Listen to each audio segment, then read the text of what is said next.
بسم اللہ الرحمن الرحیم۔ السلام علیکم بچوں، آج ہم پڑھیں گے غزوہ احد۔ بدر کے میدان میں قریش مکہ کی ذلت امیز شکست اور مدینہ پر ان کے منظم حملے کے درمیان تقریباً 12.5 ماہ کا وہ عرصہ ہے۔ جنگ بدر وہ رمضان 2 ہجری کو لڑی گئی اور احد کے میدان میں وہ حق و باطل کا معرکہ شوال 3 ہجری کو پیش آیا تھا۔ 12.5 ماہ کے درمیانی عرصے میں وہ دونوں فریق اپنے اپنے مقصد کے حصول کی تیاریوں میں لگے رہے۔ قریش مکہ باطل اور شرک کے دفاع، مدینہ کی ریاست اس کو ختم کر کے بدر میں وہ شکست کا انتقام لینے اور اپنے تجارتی مفادات کے تحفظ کی منصوبہ بندی کرتے رہے۔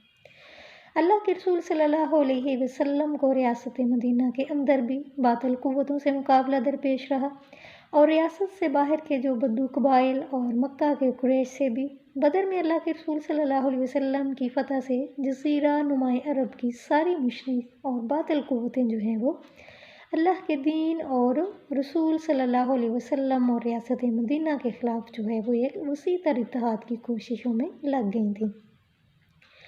غزوہ بدر مسلمانوں اور قریش مکہ کے درمیان وہ شوال 3 ہجری میں دوسری بڑی جنگ ہوئی، اسے غزوہ احد کہتے ہیں۔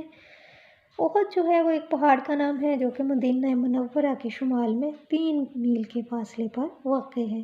یہ جنگ احد پہاڑ کے دامن میں لڑی گئی تھی، اس لیے اسے غزوہ احد وہ کہا جاتا ہے۔ اس کے اسباب ہم دیکھتے ہیں۔ ایک تو یہ ہے کہ قریش مکہ کی وہ مستقل مخالفت۔ قریش مکہ کو اسلام کی ترقی وہ ہرگز پسند نہیں تھی۔ ان کو یہ بات نہیں گوارا تھی کہ مسلمان آرام و سکون کی زندگی بسر کریں۔ ان کی ہمیشہ سے یہ کوشش رہی کہ مسلمانوں کی قوت بڑھنے نہ پائے، اور جنگ بدر کی ذلت امیز شکست کے باوجود بھی قریش چین سے نہیں بیٹھے اور دین حق کو مٹانے کی خاطر وہ اپنی قوت میں اضافہ کرنے لگے۔ جنگ بدر میں جو زخم قریش کو لگا تھا، اس نے ایک ناسور کی شکل اختیار کر لی تھی اور اس سے وہ قریش کی مخالفت میں مزید اضافہ ہونے لگا۔ ان کی اسلام دشمنی غزوہ احد کا سب سے بڑا سبب بنی۔ بدر کے واقعات سے قریش کا ہر گھر ماتم گسار اور عرب کے قبائل تھے نوحہ خواں تھے، کیونکہ بدر کے معرکہ میں قریش کے چوٹی کے رئیسوں سمیت ان کے 70 آدمی مارے گئے۔ قریش مکہ کو ان سرداروں کی موت کا بڑا رنج تھا، جن میں عتبہ اور ابو جہل جیسے معزز رؤسا بھی شامل تھے۔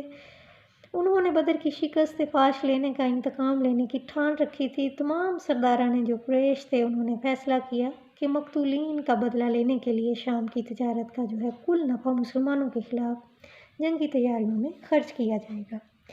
پھر ابو سفیان کی قسم، ولید، عتبہ، شیبہ اور ابو جہل کے مارے جانے کے بعد ابو سفیان لشکر کفار کا سردار مقرر ہوا۔ ابو سفیان نے قسم کھائی تھی کہ جب تک وہ بدر کا انتقام نہیں لوں گا، نہ غسل کروں گا، نہ لباس تبدیل کروں گا۔ ابو سفیان نے اسی سلسلہ میں وہ مدینہ میں بیرونی چراگاہ پر حملہ کیا، وہاں آگ لگائی اور کچھ مویشی وہ لوٹ کے بھاگ گیا۔ جنگ بدر کی شکست کے بعد عرب شورا نے مقتولین بدر اور شکست کا بدلہ لینے کے لیے انتقامی جذبہ اس کو ابھارنے کے لیے مقتولین کے مرثیے لکھے، نوحہ خوانی کے اشتعال انگیز اشعار کہہ کر عرب قبائل کو غیرت دلا کر جنگ کے لیے آمادہ کیا، اور قریش کے بڑے مشہور شاعر اور مرثیہ خواں قبائل مرثیہ خواں تھے، ان کو قبائل عرب میں گشت کے لیے بھیجا گیا۔ وہاں جا کے پھر وہ مرثیہ وہ کہتے تھے۔ پھر بدر کی شکست کے بعد قریش کی عورتوں نے، خاص کر معزز گھرانوں کی عورتیں، مثلاً وہ ابو سفیان کی بیوی ہندہ اور ام حکیم، شناس والدہ مصعب بن عمیر، فاطمہ بن ولید، انہوں نے وہ دردانگیز اشعار اور طعن و تشنیع اور نوحہ خوانی سے قریش مکہ کو جنگ کے لیے آمادہ کیا۔ قریش مکہ تھے وہ بدلہ لینے کے لیے بےتاب تھے۔ مکہ کے رئیس تھے صفوان، اس کا باپ بدر کے میدان میں وہ مارا گیا تھا۔ اس نے خاتم النبیین حضرت محمد صلی اللہ علیہ وسلم کو قتل کرنے کی سازش کی، اور اس سلسلہ میں وہ ایک شخص عمیر بن وہب کو تیار کیا کہ وہ مدینہ جا کے آپ کو قتل کر دے۔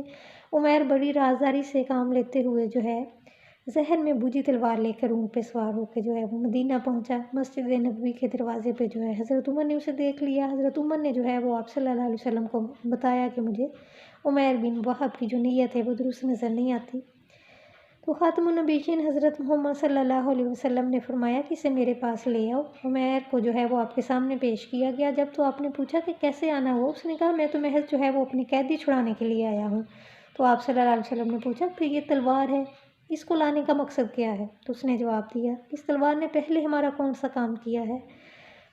تو بہرحال جو ہے وہ نبی صلی اللہ علیہ وسلم نے جو ہے وہ اس کے سامنے اس سازش کا انکشاف کیا، تو وہ ششدر رہ گیا اور کہا کہ واقعی آپ جو ہیں وہ اللہ کے رسول ہیں، کیونکہ اس سازش کے متعلق میرے اور صفوان کے سوا کسی کو علم نہیں۔ اس کے بعد اس نے اسلام قبول کر لیا، تو صفوان کی جو ہے مراد پوری نہ ہوئی اور عمیر بن وہب جو ہے مسلمان ہو کر مکہ واپس لوٹ گیا۔ بدر کی شکست کے بعد جو ہے قریش مکہ نے شام جانے کے لیے مدینہ کی بجائے عراق کا راستہ جو اختیار کیا، اور غزوہ بدر کے تقریباً 6 ماہ بعد جو ہے وہ قریش کا ایک تجارتی قافلہ عراق کے راستے شام جا رہا تھا کہ زید بن حارثہ نے اس کو لوٹ لیا۔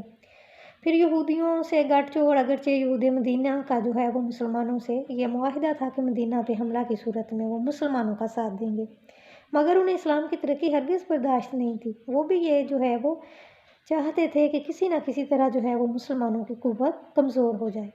فتح جو بدر کی فتح تھی، یعنی غزوہ بدر کے بعد تو یہودیوں کی باطنی دشمنی میں بھی مزید اضافہ ہوا، اس لیے انہوں نے قریش کو مسلمانوں پہ حملہ کرنے کی دعوت دے دی۔ یہودیوں کا سردار جو تھا کعب بن اشرف مکہ آیا اور اس نے قریش کو مسلمانوں کے خلاف بھڑکایا اور مقتولین کے جو ہے متعلق درد انگیز یعنی درد کو بڑھانے والے اشعار پڑھے۔